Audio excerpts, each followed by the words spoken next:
arranged, not love. Contestant number 5, Bindu Sukumaran. You might have heard this before. Every marriage comes with 3 rings.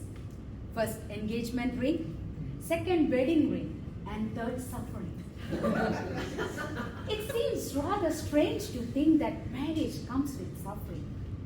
After all, you have fallen in love with this person before you married him. If you cannot stay in love with the person you married, how can you expect an arranged marriage to work? In 2018, a survey was conducted across 160,000 Indian households. 93% of them said that they had an arranged marriage. 3% said they had a love marriage, and 2% said that they had a love come arranged marriage. Contest chair, ladies and gentlemen, the place where I come from has 3 kinds of marriages: arranged, love, and love come arranged.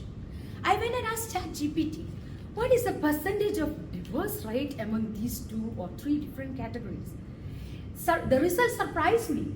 5 to 10% for arranged marriage, whereas a whopping 30 to 50% for love marriage.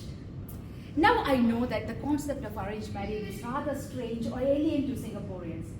You might be thinking, after meeting a person for less than 1 hour, how can you decide to marry this person? Friends, let me unveil arranged marriage for you. I grew up in a very conservative society in India, and I have to bring back you to my childhood days. I studied in a Catholic school where boys and girls did not talk because it will affect your studies. And there's a time for everything. Everything refers to romance, and time refers to after wedding or marriage. And the society were always in a lookout. I lived in between 2 towns, and I stayed in the middle. And no buses stopped near my house because they were full by the time it reaches my place. So my kind mother arranged a private transportation for me, and I was so happy.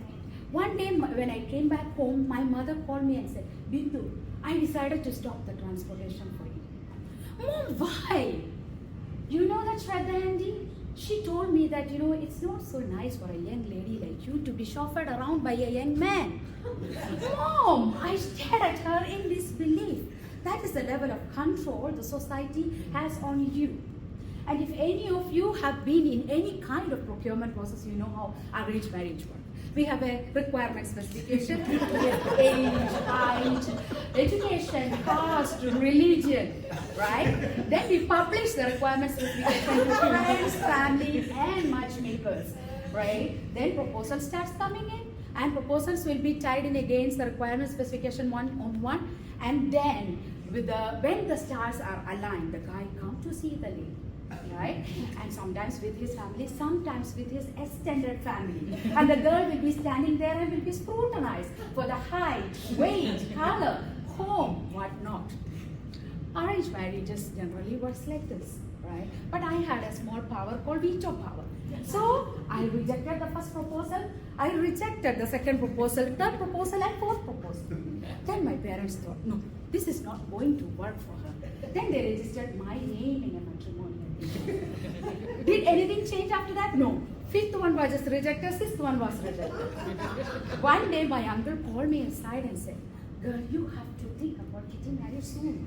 Uncle, why? Why is it that so? You know all the young guys out there, right? They get married very early. And ladies, they lose charm after a certain age. Oh my God. What we thinking. But the requirements are not matching. But one day, an elderly man came to my house. He traveled 5 hours to meet me. And he came, and then he started talking about his family. Then he also started talking about my education, my future plans. Oh my God, this looks like my future father-in-law. Then he went back and came with his wife. But there was a small issue. The guy was in Singapore. Oh my God, I started thinking once, twice, and thrice, but decided to meet him. He flew all the way from Singapore to India. We met. He also started talking. He asked about my education. He asked about my future plan, which nobody else did in the past. We spent around 30 minutes talking to each other. And he is my husband now. We are married for 22 long years. And then, friends, I always wonder why so much of effort is put into this process. Then I realized that this is one important person in our life. And society is building a safety net for us to have a comfortable life, educationally, emotionally, economically, and whatnot. So then whatnot, right? So by now you might have had an understanding of how arranged marriages work. And for you being a very wonderful audience, I want to tell you 3 secrets. First of all, if it doesn't work, there are so many people to help you. And second, about wedding expenses, you don't have to worry. Your parents will take care of you. Why? Because you are getting married at a very young age. And third, it's a marriage of families. Nowadays, when I go out, my colleagues or friends, even fellow toastmasters have asked me, Bindu, you had an arranged marriage. How about your daughter and son? Will you allow them to have a love marriage, or it's an arranged marriage? I'll smile and say, it depends. But behind the scene, you know what? My requirements, the situation.